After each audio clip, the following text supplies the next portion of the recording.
Hello guys, welcome back to my channel. അപ്പൊ ഇന്ന് വറുത്തരച്ച നല്ല അടിപൊളി നാടൻ ചിക്കൻ കറി ഉണ്ടാക്കിയല്ലോ നമുക്ക്.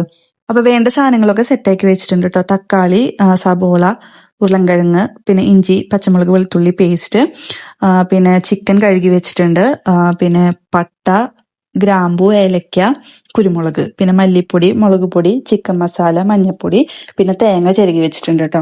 അപ്പൊ ഫസ്റ്റ് നമുക്ക് എന്താ ചെയ്യേണ്ടതെന്ന് വെച്ച് കഴിഞ്ഞാൽ ഈ പട്ട, കുരുമുളക്, ഗ്രാമ്പു, ഏലക്ക നന്നായിട്ട് വറുത്തെടുക്കണം കേട്ടോ. അതായത് നന്നായിട്ടൊന്നിങ്ങനെ പൊട്ടി വരണം. അപ്പൊ ഞാൻ ഇതേ സൈഡില് ഉരുളൻകിഴങ്ങ് വേവിക്കാൻ വെച്ചിട്ടുണ്ട് കേട്ടോ. പകുതി വേവിച്ചാൽ മതി ഇപ്പോൾ. അപ്പോൾ കുരുമുളകും പട്ട സാധനങ്ങളൊക്കെ ഒന്ന് മൂത്ത് വരുമ്പോൾ നമ്മൾ എന്ത് ചെയ്യണം, തേങ്ങ അതിലോട്ട് ഇട്ട് നന്നായിട്ട് വറുത്തെടുക്കണം കേട്ടോ.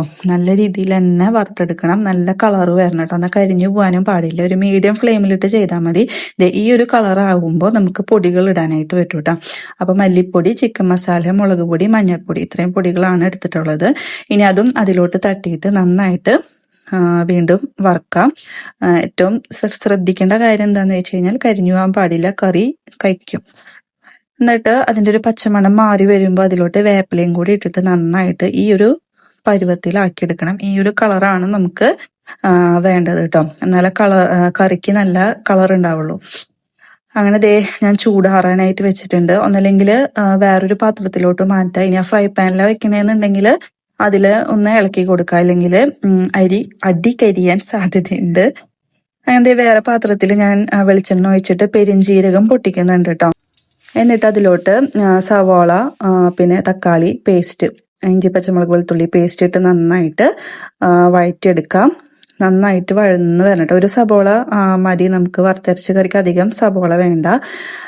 ഇനി ആ സമയം കൊണ്ട് നമുക്ക് എന്ത് ചെയ്യാം, നമ്മൾ വറുത്ത് വെച്ച തേങ്ങ ഒന്ന് ജസ്റ്റ് പൊടിച്ചെടുക്കുക, വെള്ളം ഒഴിക്കാതെ നന്നായിട്ട് പൊടിച്ചെടുത്തതിന് ശേഷം പിന്നെ വെള്ളം ഒഴിച്ചിട്ട് നന്നായിട്ട് അരച്ചെടുക്കുക, അല്ലെങ്കിൽ ആ പട്ടയൊന്നും ചിലപ്പോൾ അടിയില്ല. അപ്പൊ ഇവിടെ മസാല നന്നായിട്ട് വഴന്ന് വന്നിട്ടുണ്ട്.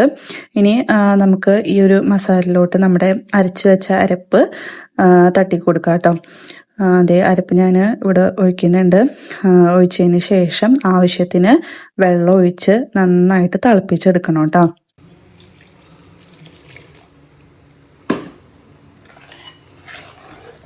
എന്നിട്ട് കുറച്ചു നേരം അടച്ച് നന്നായിട്ട് തിളപ്പിച്ചെടുക്കണം. നന്നായിട്ട് തിളച്ച് ഒന്ന് വെറ്റി വരുമ്പോൾ നമ്മൾ എന്ത് ചെയ്യണം, ചിക്കൻ കഴുകി വെച്ച ചിക്കൻ അതിലോട്ട് തട്ടിക്കൊടുക്കാം.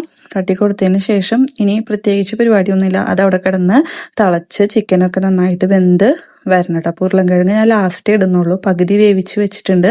അപ്പോൾ ലാസ്റ്റ് ഇട്ടാൽ മതി. അത് ഇടയ്ക്കിടയ്ക്ക് ഒന്ന് തുറന്നൊന്ന് ഇളക്കി കൊടുക്കുക. കുറച്ചു നേരം ഹൈ ഫ്ലെയിമിൽ തന്നെ ഇട്ടിട്ട് നന്നായിട്ട് തിളച്ച് ആ വെള്ളവും കാര്യങ്ങളൊക്കെ അതിൽ കിടന്ന് തന്നെ വെറ്റി വരണം കേട്ടോ. അപ്പൊ അത്യാവശ്യം വെള്ളമൊക്കെ വെറ്റി ഒന്ന് കുറുതായി വരുമ്പോൾ നമുക്ക് ഉരുളൻകിഴങ്ങ് ഇട്ട് കൊടുക്കാം. നമ്മൾ പകുതി വേവിച്ചിട്ടുള്ള ഉരുളൻകിഴങ്ങ് ഇത് നമുക്ക് ലോ ഫ്ലെയിമിലിട്ട് നന്നായിട്ട് തിളപ്പിച്ചെടുക്കാം കേട്ടോ. അപ്പൊ ഈ ഒരു സമയത്താണ് ഞാൻ ഗരം മസാല ചേർക്കുന്നത്. വഴറ്റുന്ന സമയത്തൊന്നും ഞാൻ ഗരം മസാല ചേർത്തിട്ടില്ല കേട്ടോ. അപ്പൊ എണ്ണയൊക്കെ തെളിഞ്ഞ് വന്നിട്ടുണ്ട് കേട്ടോ. ഇതാണ് ഇതിന്റെ കറക്റ്റ് പരുവം എന്ന് പറയുന്നത്. അപ്പൊ വറുത്തരച്ച നാടൻ ചിക്കൻ കറി ഇവിടെ റെഡി ആയിട്ടുണ്ട്. എല്ലാവരും ഒന്ന് ട്രൈ ചെയ്ത് നോക്കുക. ചോറിന്റെ കൂടെയും അപ്പത്തിന്റെ കൂടെയൊക്കെ നല്ല ബെസ്റ്റ് കോമ്പിനേഷൻ ആണ്. അപ്പൊ ട്രൈ ചെയ്ത് നോക്കിയിട്ട് കമന്റ് സെക്ഷനിൽ ഒന്ന് അറിയിക്കണം കേട്ടോ. അപ്പൊ അത്രയ്ക്കേ ഉള്ളൂ. അടുത്ത വീഡിയോയിൽ കാണാം. അതുവരേക്കും ബൈ.